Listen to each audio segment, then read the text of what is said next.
देखिए यहाँ पर समीकरण दिया है 5x + 3y बराबर 35 है और 2x + 4y बराबर 28। ठीक है, 35 और 28 दिया है, तो इसको समीकरण 1 मानना और समीकरण 2 मानेंगे। प्रतिस्थापन विधि से हल करना मतलब क्या करेंगे, समीकरण जैसे कि 1 माने हो वहाँ से,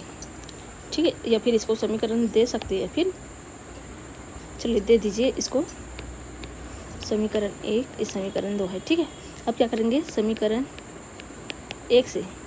दोनों तरीका से हल करेंगे। यहाँ भी समीकरण 1 से क्या होगा, 5x + 3y बराबर कितना है, 35 है। यहाँ से x का मान निकालेंगे तो क्या होगा, 5x बराबर 35, 3y क्या है धन में, इधर आएगा तो ऋण में 3y आ जाएगा। अब x बराबर क्या होगा, 35 ऋण 3y बटा में क्या आ जाएगा, 5 इधर गुना में तो भाग में आ गया, तो x का मान कितना आ गया, कितना आया है, इसको लिखेंगे समीकरण 2 में, तो इसको समीकरण 3 मान लेंगे। समीकरण 3 से x का मान समीकरण 2 में रखने पर, समीकरण 2 में रखने पर, ठीक है, तो यहाँ बस लिखेंगे समीकरण 2 क्या है, 2x, तो 2x की जगह पूरा मान को रख देंगे, 35 ऋण 3y बटा में क्या है, 5 है, धन कितना है 4y बराबर क्या हो गया, 28 हो गया। मतलब अब देखिए पूरा y फॉर्म में हो गया, x हट गया, तो यहाँ से क्या होगा, हमारा मान निकलेगा। यहाँ क्या करेंगे, इधर हल करते हैं। अब देखिए क्या होगा, ये 2 का पहले तो अंदर गुना हो जाएगा, ठीक है, तो 2 का अंदर गुना कर देंगे तो क्या होगा, 35 दूनी 70, 2 के साथ गुना, ऋण 3 दूनी 6y हो जाएगा, और बटे में कितना है 5 है, धन 4y बराबर 28 है। ठीक है, अब क्या इसके नीचे में कुछ नहीं, मतलब क्या है 1 है, तो त्रिया गुना करेंगे, तो यहाँ क्या होगा 70 ऋण 6y का 1 के साथ गुना होगा तो इतना ही आएगा, धन 5 का गुना 4 के साथ, 5 चौक 20y बराबर 28, और पूरक नीचे में क्या होगा, 5 और 1 का गुना होगा तो 5 हो जाएगा। अब क्या होगा, इसके नीचे में कुछ नहीं, मतलब क्या है 1 है ना,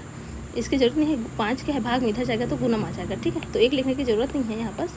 इसको देखिए 5 क्या है, अभी भाग में इधर गुना में चल जाए, तो समीकरण क्या होगा, 70 ऋण 6y, देख 20y में से 6y घट जाएगा तो कितना बचेगा, क्योंकि बड़े संख्या के सामने यहाँ पास क्या है धन है, 20 क्या है धन में है और 6 क्या है ऋण में है, यहाँ पास कितना होगा, धन में हो जाएगा हमारा 14y बराबर 28 गुणित 5 हो जाएगा, क्योंकि 5 भाग में है इधर गुना में। अब देखिए 14y है और 70 है, यहाँ पास देखिए 14y बराबर, यहाँ 28 और 5 से गुना करेंगे तो 5 8 40 का 100 हो जाएगा। ठीक है, फिर 4 हासिल आ जाएगा, 5 दूनी 10 और 4 14, 140, 70 धन में इधर आएगा तो ऋण हो जाएगा। ठीक है, यहाँ पास क्या होगा, 14y बराबर 140 में से 70 कटाने तो कितना बचेगा 70, और y बराबर कितना होगा 70 बटा 14 गुना में है तो भाग में जाएगा, 14 पंचे 70, तो y का मान कितना आ गया 5 आ गया। अब इसको क्या कर देंगे, जो समीकरण 3 आया है उसमें y का मान रख देंगे, इस समीकरण में हम y का मान 5 रखेंगे तो हमको क्या होगा, x का मान मिल जाएगा। तो यहाँ पर मैं रख दे रही हूँ, देखिए समीकरण 3 में y बराबर 5 रखने पर, ठीक है, y बराबर 5 रखेंगे तो क्या होगा, x बराबर 35 ऋण 3 गुणित 5 हो जाएगा, y का मान बटा में क्या है 5 है, ये क्या होगा 35 ऋण 5 या 15 बटा 5 बराबर क्या होगा, 35 में से 15 घटेगा तो कितना बच जाएगा, देखिए 5 5 कट गए तो 30, 10 तो 20 बचेगा। ठीक है, 20 और 15 तो 35 होता है, नीचे में 5 है, 5 के पहाड़ में कितने बार में 4 आता है, 5 चौक 20, तो 4 बार में, तो x मान कितना आ गया 4, तो हमारा x और y का मान निकल गया। देखिए यहाँ पर क्या कर रहे हैं, x का मान निकाले हैं समीकरण 1 से, चाहे तो हम समीकरण 2 से भी x या y का मान निकाल के रख सकते हैं। ठीक है, तो इस तरीके से आप हल कर सकते हैं, इसको बोलते हैं प्रतिस्थापित करना,